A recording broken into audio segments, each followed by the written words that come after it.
Había un servidor que se ganaba la confianza de su señor por la forma correcta de hacer las cosas, la forma correcta de administrar lo que el Señor le iba dando poco a poco, de tal manera que llegaba el momento donde el Señor le echaba el ojo a aquel que iba a actuar como administrador de su casa.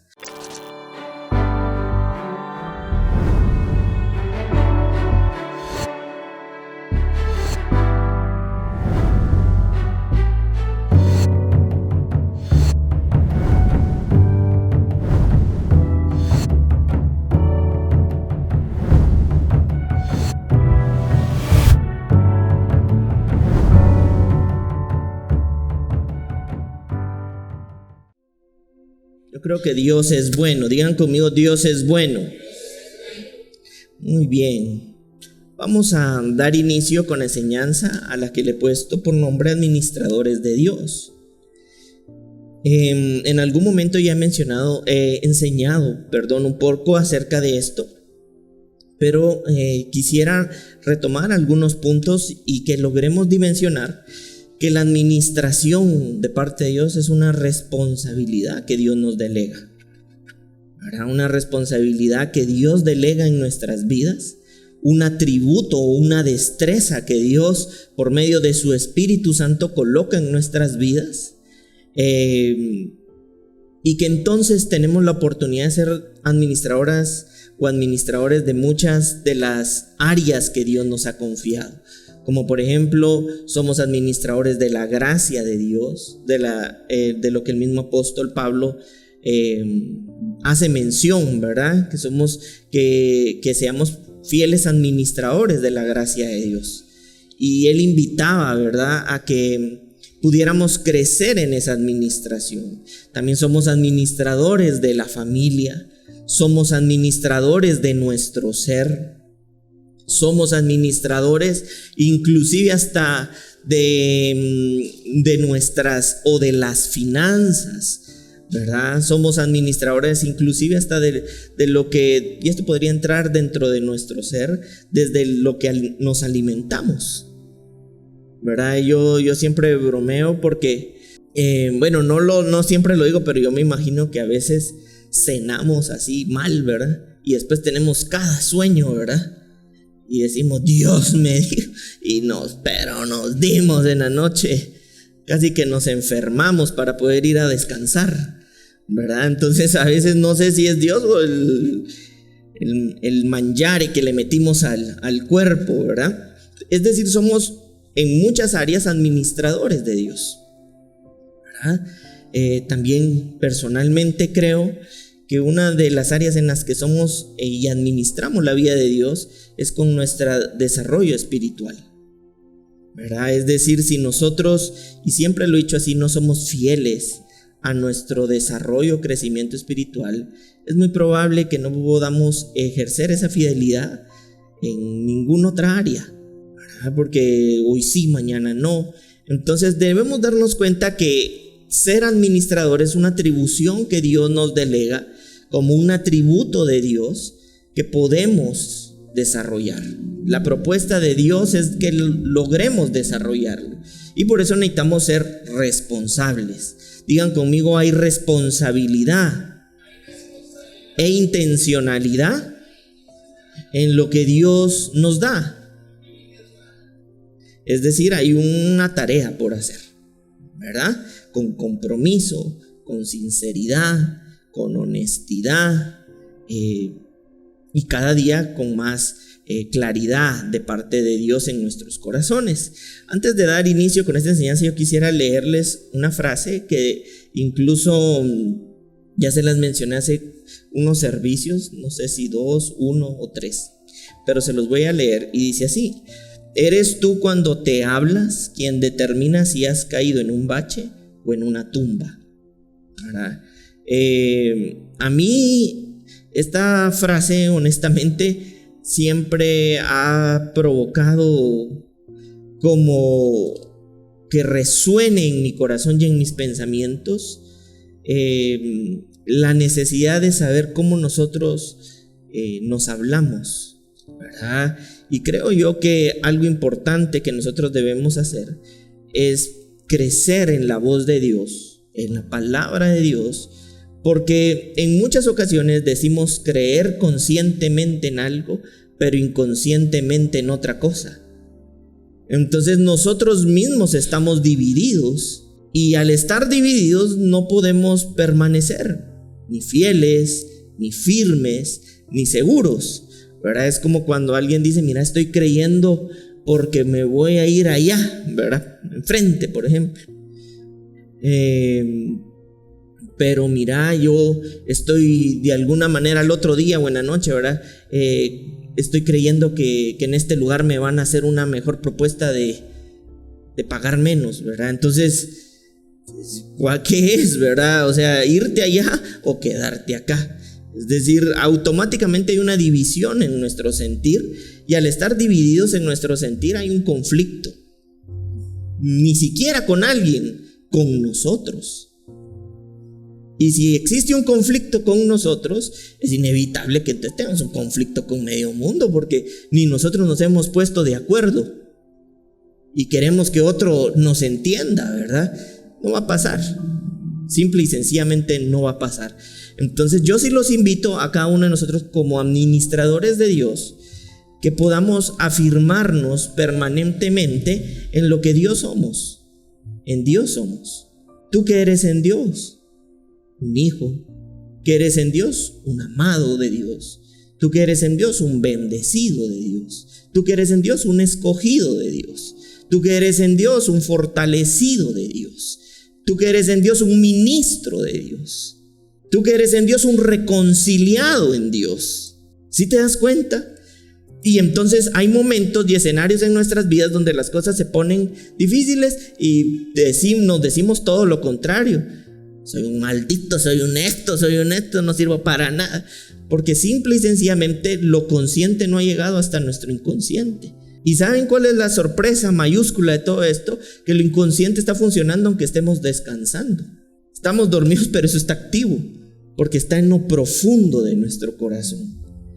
Entonces es importante que nosotros reconfiguremos lo que nosotros somos en función de lo que Dios en el Espíritu nos ha dicho que somos. Somos servidores de Dios, somos siervos de Dios. Por supuesto, no somos esclavos como el siervo antes en el Antiguo Testamento, pero somos servidores de Dios. Es más, la administración, y lo vamos a ver, es parte de una mayordomía, ¿verdad? Es una mayordomía, es servir. Entonces nosotros servimos en la gracia, servimos en la familia, servimos en la familia también de la fe. Servimos también en nuestro ser como mayordomos de la gracia en nuestros corazones. Somos mayordomos del recurso y de las finanzas que Dios nos ha dado como resultado de los dones que Dios ha puesto en nuestra vida, talentos, inteligencia.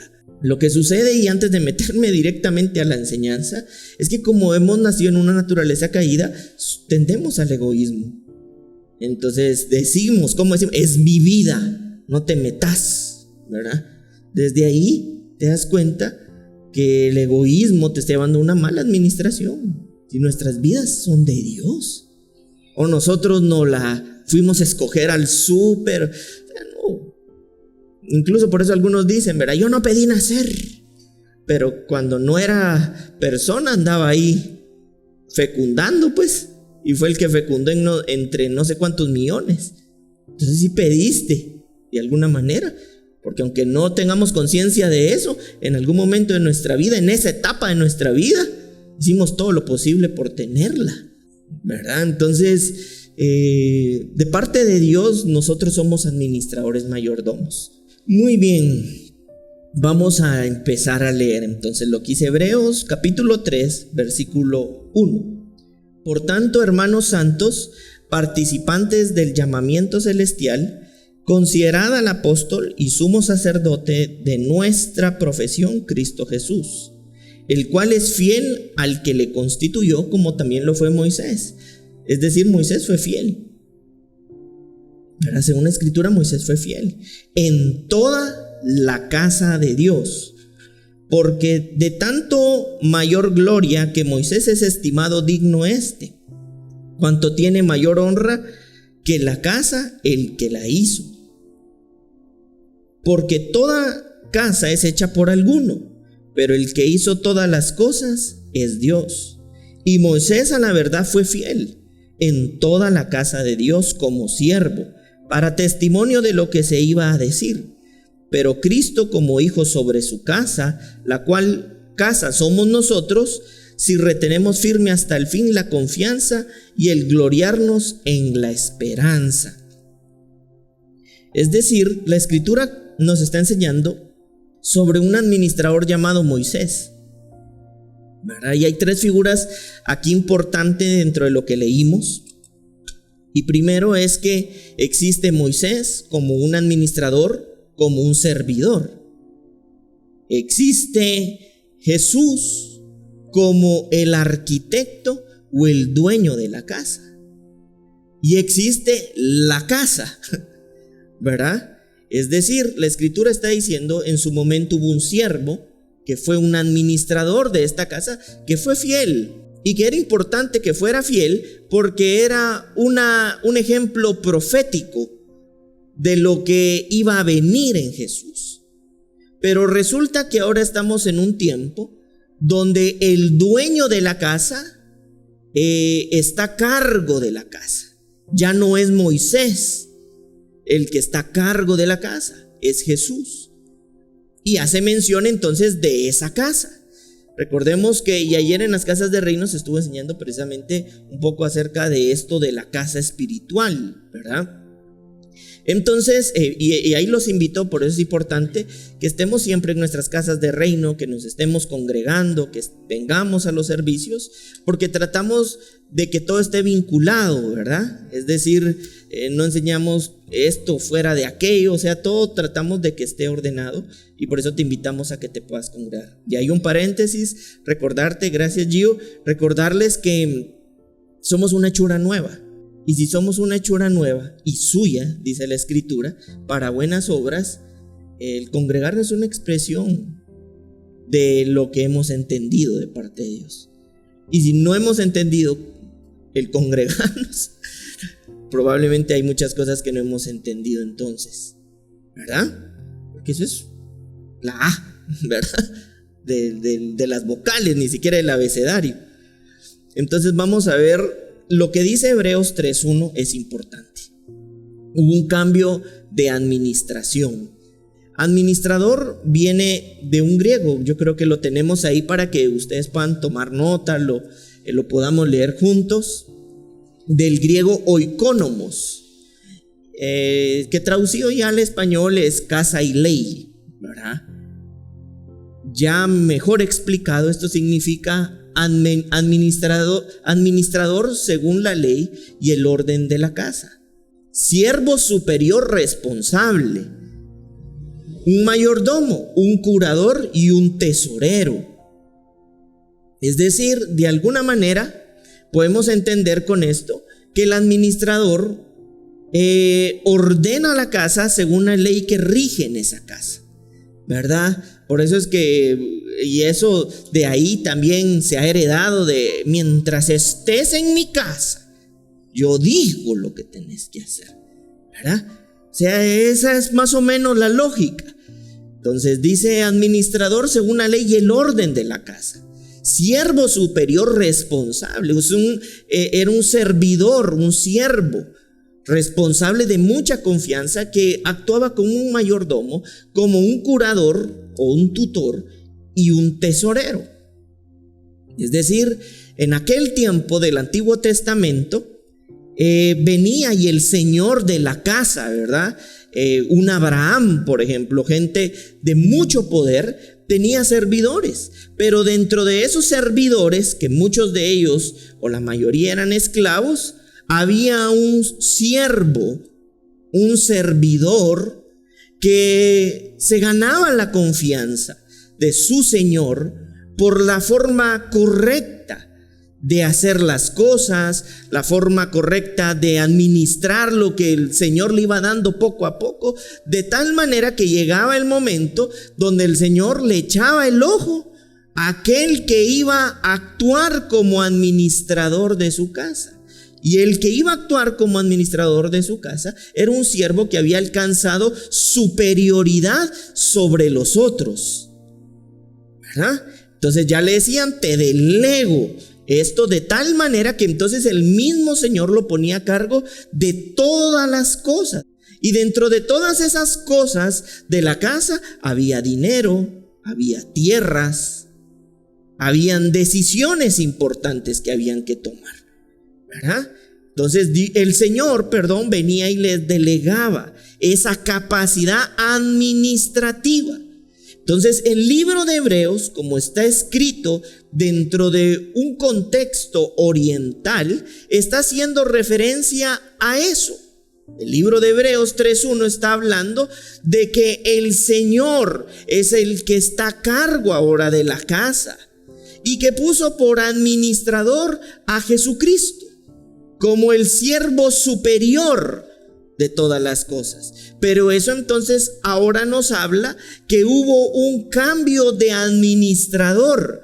Antes se administraba según lo que Moisés consideraba que de Dios había recibido, que era lo que debía hacer. Pero ahora es Jesús el que realiza la acción administrativa por parte de la obediencia a Dios.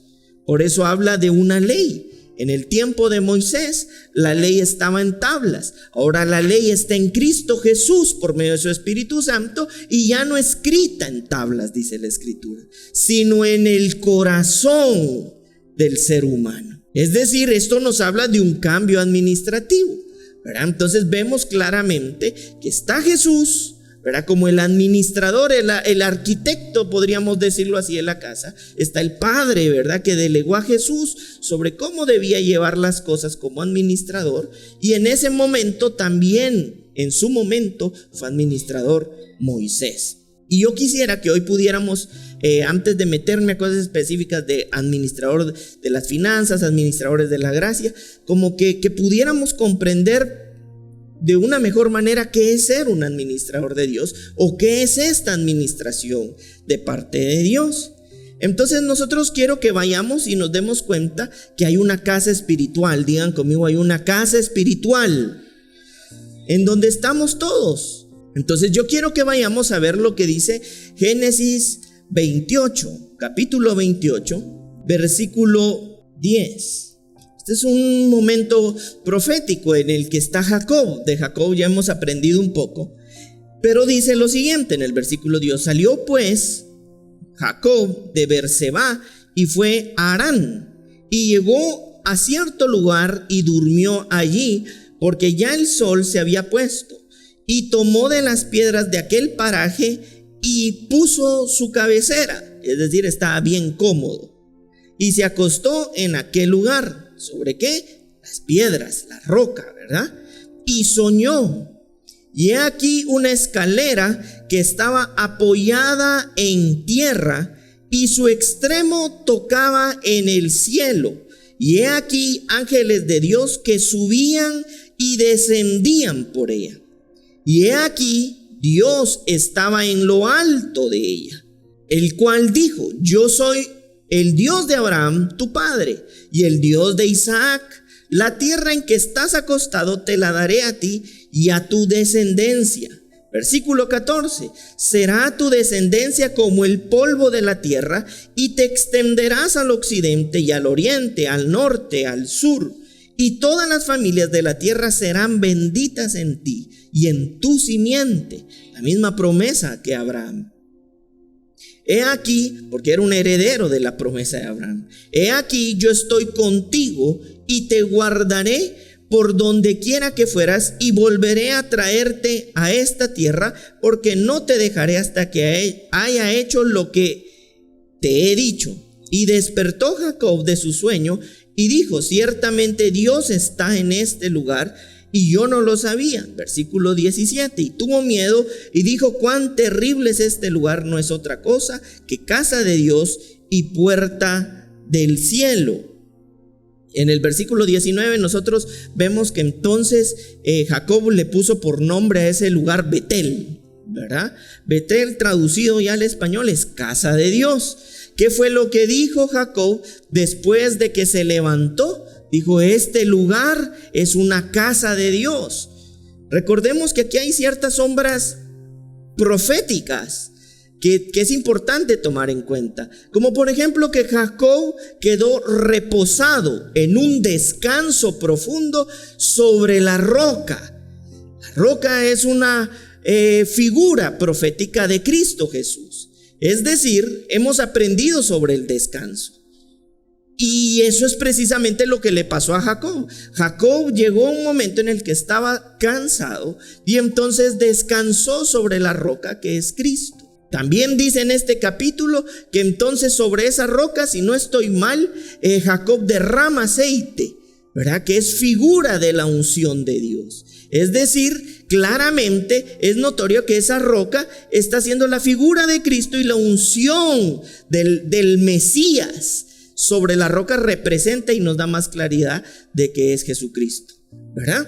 Por otra parte dice que entonces en ese reposo espiritual que solamente fue encontrado en Jesucristo, tuvo un sueño y una visión, dice, de una escalera que conectaba la tierra con el cielo y que ángeles subían y ángeles bajaban. En otras palabras, está haciendo referencia a una conexión divina, donde la tierra y el cielo están conectados. Y por eso no es casualidad que al levantarse él dice, este lugar es casa de Dios. Y entonces le pondré por nombre Betel. ¿Y qué significa Betel? Casa de Dios. Es decir, en ese momento Jacob, en el descanso profundo que encontró en Jesús, tuvo la oportunidad de ver la tierra conectada con el cielo y el establecimiento de la casa de Dios. ¿En dónde? En la tierra. En la tierra fue establecida ese lugar celestial, ese lugar espiritual. Porque a veces nosotros asociamos que para poder estar en la casa de Dios nos tenemos que morir. Hasta que me muera estaré en la casa de Dios. Pero resulta que alguien desde el Antiguo Testamento estaba siendo usado por Dios para tener esa experiencia divina de poder vivir la casa de Dios. ¿En dónde? En la tierra. Tanto así que entonces fue que Jacob le puso a ese lugar Betel, por la experiencia espiritual y profética para ese momento. ¿Me estoy explicando en esto? Entonces yo quisiera que ahora fuéramos a lo que dice el libro de los Hechos, porque para irle dando un poco más de sentido a esto, en el capítulo 1, Hechos 1:9. Y habiendo dicho estas cosas, viéndolo ellos, fue alzado y le recibió una nube que le ocultó de sus ojos. ¿A quién? A Jesús. Ese es el ascenso de Jesús. Versículo 10, y estando ellos con los ojos puestos en el cielo, entre tanto él se iba, y aquí se pusieron junto a ellos dos varones con vestiduras blancas. Y dice el versículo 11, y los cuales también les dijeron, varones galileos, ¿por qué estáis mirando el cielo? Este mismo Jesús que ha sido tomado de vosotros al cielo, así vendrá como le habéis visto ir al cielo. Bueno, y ustedes se preguntarán, bueno, ¿y esto por qué no lo está leyendo? El pastor ya se volvió loco. Pero no, en realidad no. Es porque también, y lo vamos a ver en un momento, esto representa algo importante para lo que Jacob en algún momento soñó. Jacob soñó la conexión de la tierra con el cielo. Y lo que estaba sucediendo aquí era que Jesús estaba partiendo al cielo desde la tierra, muy semejante a lo que Jacob había soñado. Pero también esta expresión de haberse ido al cielo era un acto profético que solamente los sacerdotes de aquel tiempo podían realizar. Por eso leímos en Hebreos que dice que Jesús es el sumo sacerdote, el gran sumo sacerdote, ¿verdad? De nuestra fe. Y vamos a recordar en algún momento en el Antiguo Testamento, cuando un sacerdote entraba impuro al tabernáculo de Dios, ¿qué pasaba con ese sacerdote? Shilet, dice Yiu. Y lo podemos ver en Levítico 10. Vamos a ver un ejemplo de esto para que tengamos una idea. Levítico 10, 1 y 2. Y dice: Nadab y Abiú, hijos de Aarón, tomaron cada uno un incienso, y pusieron en ellos fuego, sobre el cual pusieron incienso, y ofrecieron delante de Dios fuego extraño que él nunca les mandó. Y salió fuego de delante de Dios y los quemó y murieron delante de Dios. Es decir, en ese tiempo, para poder tener acceso a ese tabernáculo, primero hay que tener claro que solamente una vez al año se podía hacer.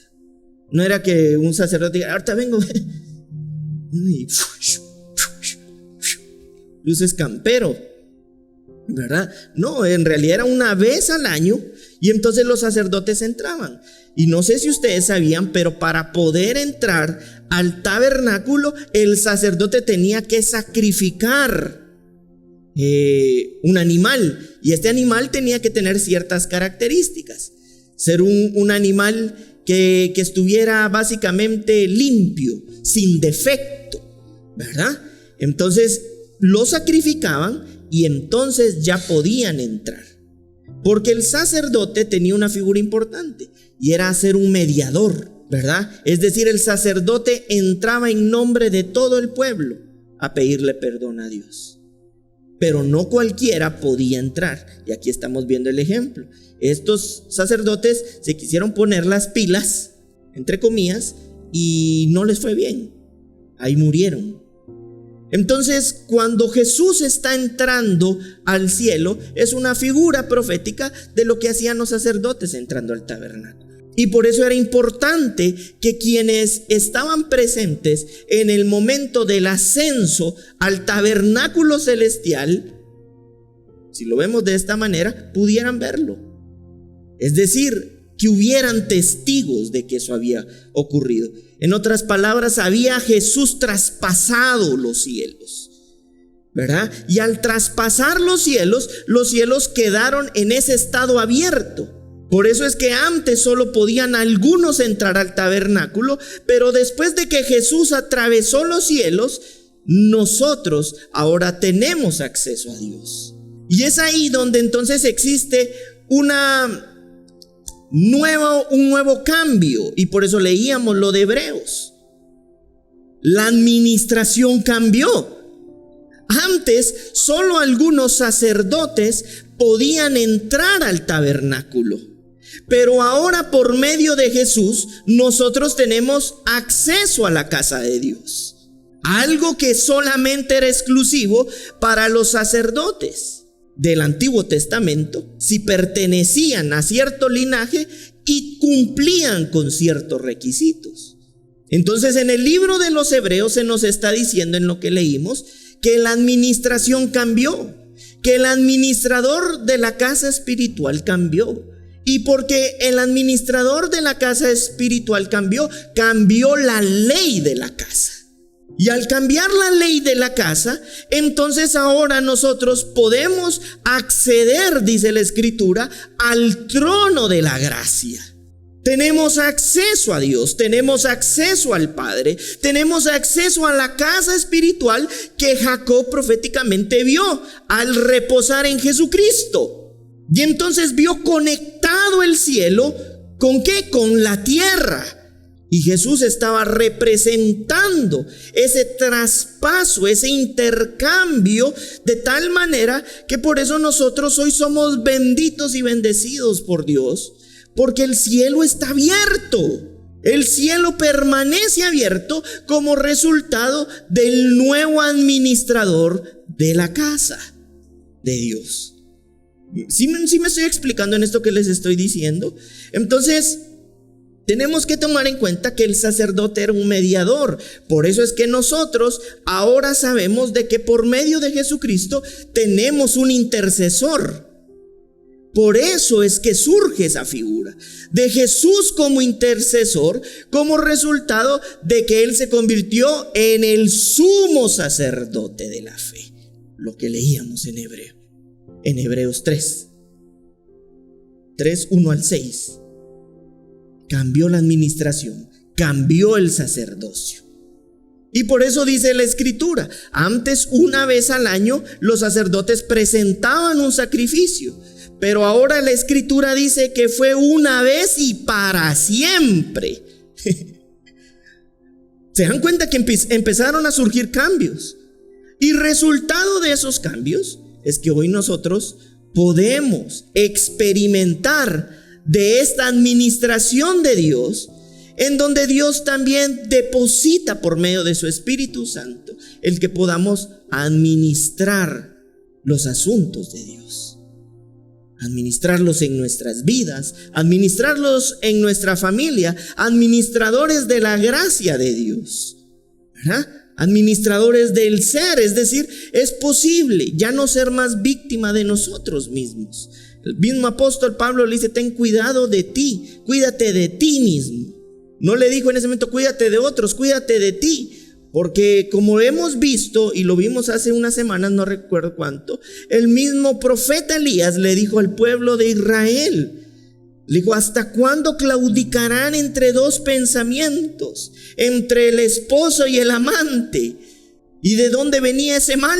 Del pueblo, del corazón. Corazones incrédulos y por lo tanto desobedientes. Pero en administración de Dios eso cambió. ¿Y cuáles son parte de aquellas cosas que recibimos en esta nueva administración? Hay muchas, pero dentro de esas muchas está lo que Dios profetizó por medio de Ezequiel. ¿Y qué fue lo que Dios profetizó por medio de Ezequiel? Un corazón nuevo, de acuerdo a la voluntad de Dios. Ya no un corazón incrédulo y desobediente, sino un corazón nuevo, renovado, regenerado. Por eso la Escritura habla de la renovación, ¿verdad? De la anacainosis que hemos visto.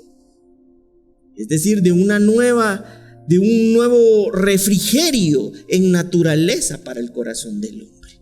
Entonces estamos viendo claramente que la administración cambió. Por eso es que Jesús traspasó los cielos para conectar el cielo y la tierra como Jacob lo soñó, reposando en Jesucristo.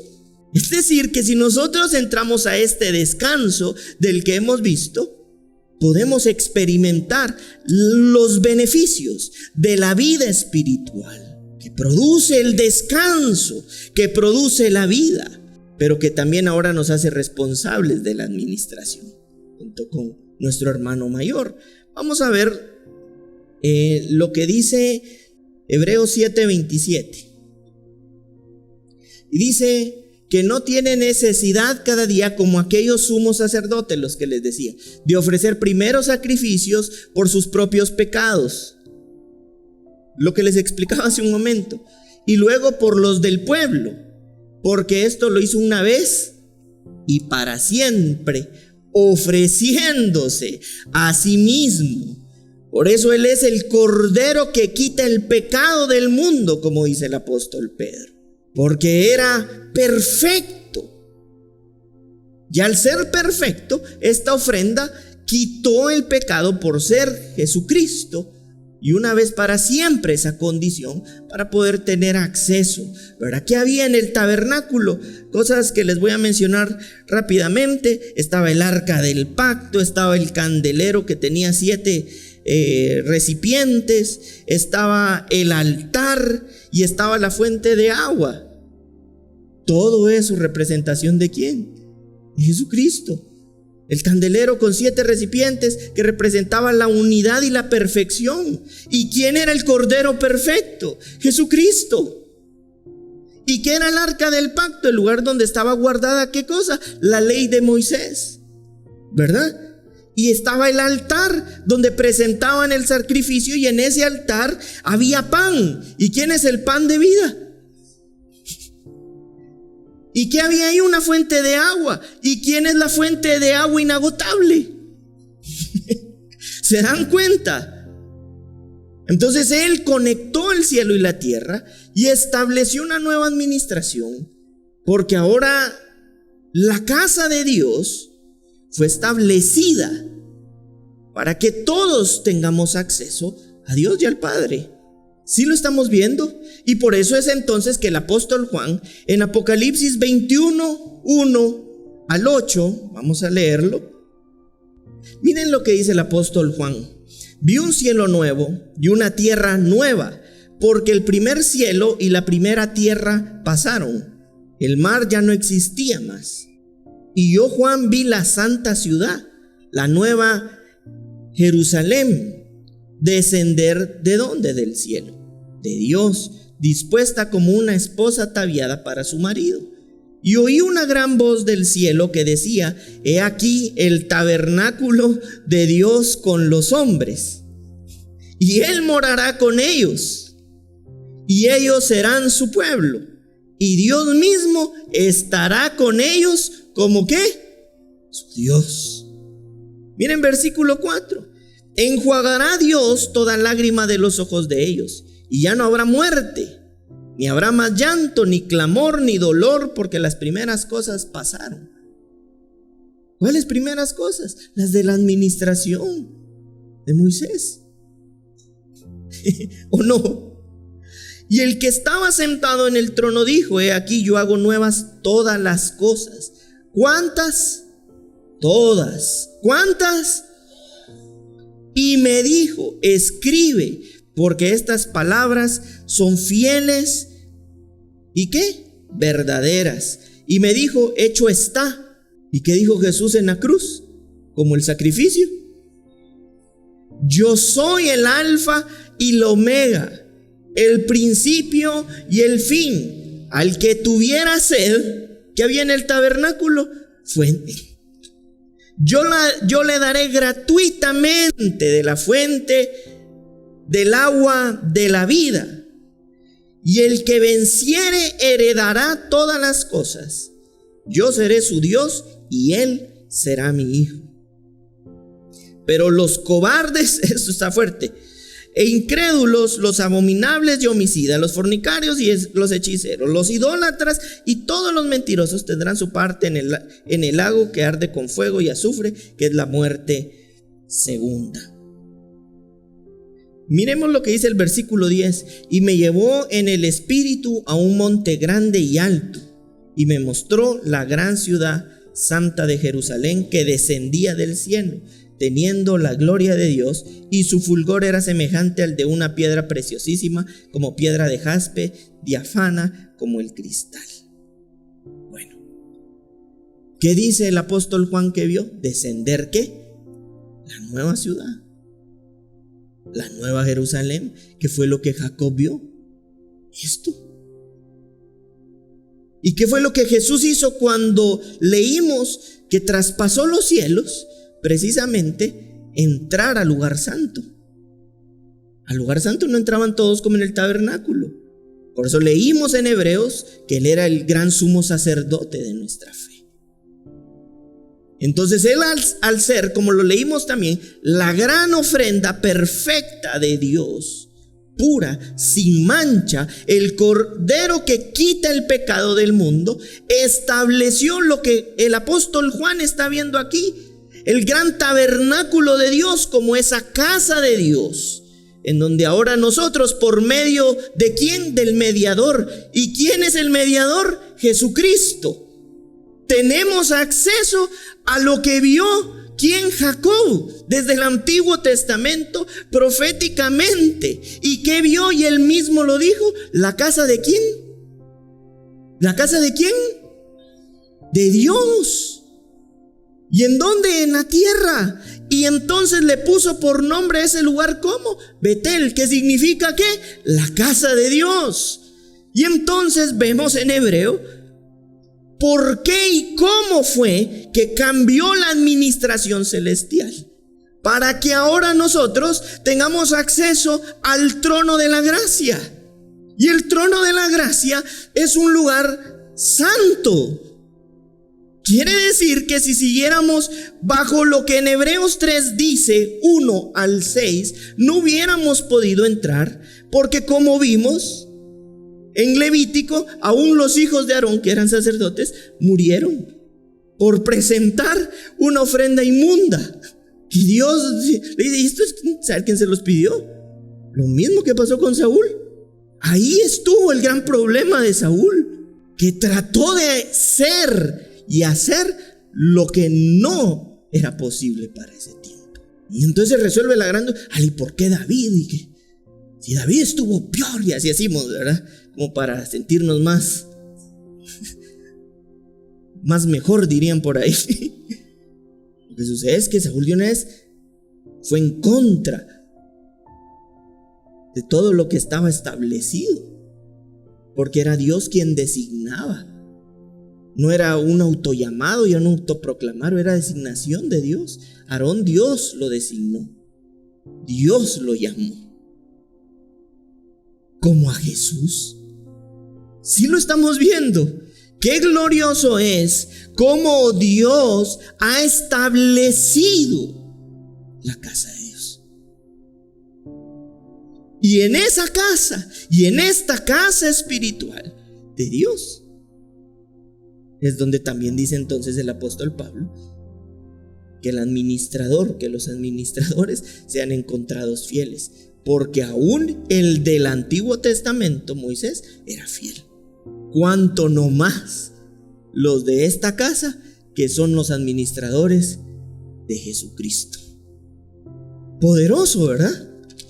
Glorioso. Y entonces en esto es lo que el apóstol Juan está diciendo: y vi una tierra nueva, y vi un cielo nuevo, en un monte. El monte, si no estoy mal, esto lo habla Hebreos 12 es, sino que os habéis acercado. El apóstol Juan habló de esto y lo vimos, ¿o no? Y dice Hebreos 12, sino que os habéis acercado al monte de Sión, a la ciudad de Dios vivo, Jerusalén la celestial. ¿Y qué fue lo que vio Juan? No dijo la nueva Jerusalén. A la compañía de millares de muchos ángeles, a la congregación de los primogénitos que están inscritos en los cielos. Ya no solo uno primogénito, porque la primogenitura se recibió ¿en quién? Jesucristo. Que están inscritos en los cielos. A Dios el juez de quienes, de todos. A los espíritus de los justos, hechos perfectos. ¿Por medio de qué ofrenda? La perfecta. ¿Y quién es la ofrenda perfecta? Jesucristo. Sigamos viendo. A Jesús, el mediador, sacerdote, lo que realiza el sacerdote del nuevo pacto, y la sangre rociada que habla mejor que la de Abel. ¿Por qué fue que a Dios le agradó la ofrenda de Abel? Porque dicen, pero si Caín también le echó ganas y dio lo mejor. Porque Abel se conectó con entendimiento a Dios y no ofreció no solo lo mejor, ofreció lo que Dios pidió. Entonces él hizo un sacrificio, un acto profético, como el de un sacerdote. Y entonces aquí la escritura nos está diciendo que Jesús es el mediador del nuevo pacto, y la sangre rociada que habla mejor aún que la de Abel. Mirad que no desechéis al que habla, porque si no escaparon aquellos que desecharon al que amonestaba en la tierra, mucho menos nosotros, si desecharemos al que amonesta desde los cielos. Cambió la administración, la voz de la cual conmovió entonces la tierra, pero ahora prometido diciendo: aún una vez, y conmoveré no solamente la tierra, sino también el cielo. Y esta frase, aún una vez, indica la remoción de las cosas movibles como cosas hechas para que queden las inconmovibles. Cambió la administración de lo que puede ser removido para dejar las cosas que no pueden ser movidas. ¿Y cuáles son las cosas que no pueden ser movidas? Las celestiales, las espirituales, las de la nueva administración espiritual en Jesucristo. ¿Sí lo estamos viendo? Lo eterno, lo celestial. Y veamos, así que recibiendo nosotros un reino inconmovible, tengamos gratitud y mediante ella sirvamos a Dios, agradándole con temor y reverencia. Y versículo 29, porque nuestro Dios es fuego consumidor. ¿Qué pasó con los sacerdotes que presentaron la ofrenda impura? Ishkamik. ¿O no? Y en la nueva administración, si en el Antiguo Testamento, lo que sucede es que aquí está la gracia, pero aquí todo lo que hacemos, lo hacemos tocando lo más santo, Jesucristo. Si el tabernáculo merecía tanto respeto, ahora que cambió la gerencia, y esa era la gerencia de lo conmovible de Moisés, ahora imagínate lo inconmovible, que ya no es de Moisés, ahora es la gerencia administrativa, si lo vemos así, de Jesucristo.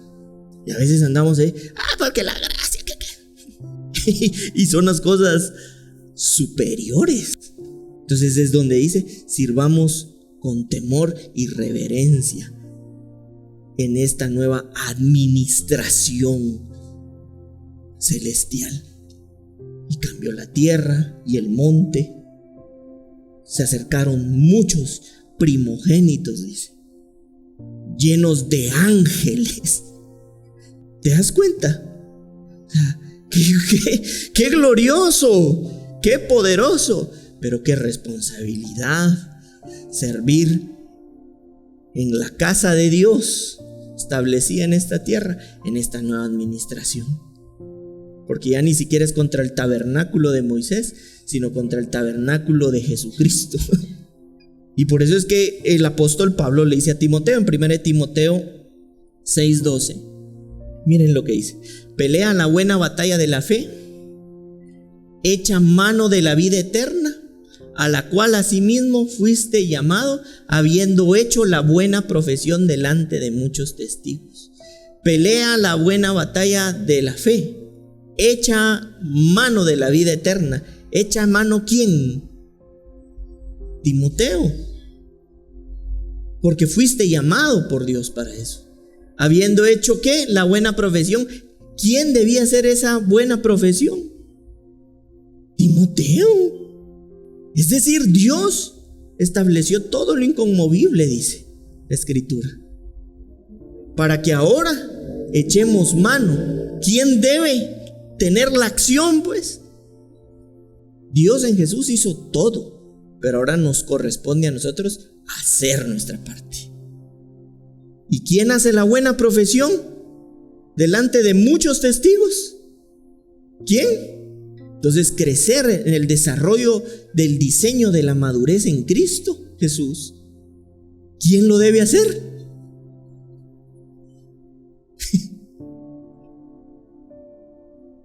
Hasta que todos lleguemos. Y muchas veces pasamos echándole la culpa a Dios de lo que nosotros no hemos hecho.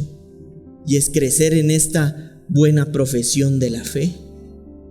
Y no dice solo tú ahí. Dice hasta delante de quienes, de muchos testigos, de que has crecido en la profesión de la fe, en la estatura de Jesucristo. Ahora vamos a entender un poco mejor en la administración de quién vivimos y administradores de quiénes somos. De Dios en Cristo Jesús. ¿En dónde? En la casa de Dios. Por eso cambió el orden sacerdotal. En la nueva casa espiritual cambió el sacerdocio, para que como hijos de Dios podamos servir en la casa de Dios. Poderoso, glorioso. Y como diría la Escritura, y que el que tenga oídos, que oiga. Dios es bueno. Dios es bueno. Y voy a finalizar leyendo lo que dice Proverbios como un tipo de instrucción y consejo para nosotros. Dice: hijo mío, si recibieres mis palabras, la palabra de Dios, y mis mandamientos guardares dentro de ti. Ya no están escritos en tablas de piedra, pero sí en las del corazón, haciendo estar atento tu oído a la sabiduría. Estar atento. A veces escuchamos para contestar, pero no para atender o entender. Y aquí está diciendo: escucha a la sabiduría. Inclina tu corazón a la prudencia. Si clamares a la inteligencia, que hemos visto, hemos enseñado en estas últimas 2 semanas de la inteligencia, y a la prudencia dieras voz. ¿Y qué fue lo que dijo el apóstol Pedro? Disponte a actuar ¿con qué? ¿Con qué? Con inteligencia. Y aquí lo está diciendo el salmista Salomón. Dice: si clamares a la inteligencia y a la voz de la prudencia dieras tu voz, si como a la plata la buscares y la escudriñares como tesoros, entonces entenderás el temor de Dios y hallarás el conocimiento de Dios. Echa mano, ejerce la buena profesión, pero ya es una acción que dentro de todo lo inconmovible que Dios hizo, como buenos administradores, nos corresponde ¿a quién? A nosotros. Por eso este proverbio está dirigido a que podamos, a lo que debemos o podemos hacer, a instruirnos, dar paso a la prudencia, a la inteligencia, y buscar, como buscamos a veces las cosas de este mundo, los tesoros escondidos de Dios. Y hallarás entonces, dice, el conocimiento. Está a disposición de nosotros como hijos de Dios, porque nuestro mediador Jesucristo realizó lo más difícil. Por eso es que cuando logramos y dimensionamos eso, y sabemos que ahora en esta nueva vida somos una nueva creación, ustedes creen que para quienes tienen el Espíritu de Dios y buscan con hambre el conocimiento de Dios, como dice Proverbios, congregarse va a ser un dilema. De la A de las vocales. Estamos bendecidos por Dios.